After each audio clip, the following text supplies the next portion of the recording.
Upat ka mga sakyanan na danyos human natumbahan og punuan sa kahoy sa Gaston Park sa Cagayan de Oro City tungod sa pagdaot sa panahon. Samtang usa ka pampasaherong van nahulog sa sapa sa Kulambugan, Lanao del Norte. Ani ang report.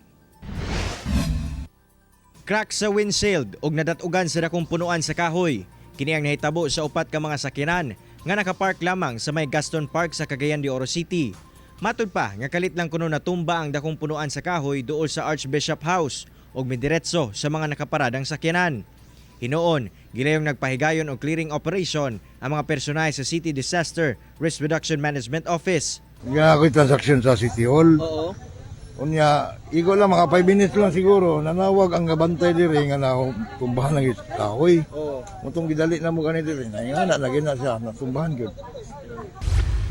Samtang sa Kulambugan, Lanao del Norte, nahulog gikan sa tulay sa Kulasihan ang usa ka pampasaherong van padulong sa sapa sa lugar atol sa pagbunok sa ulan.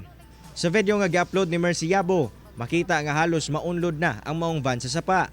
Hinoon, wala kuno'y pasahero ang maong van diyang nahulog. Samtang samdan ang driver kinsa napangos atol sa hitabo.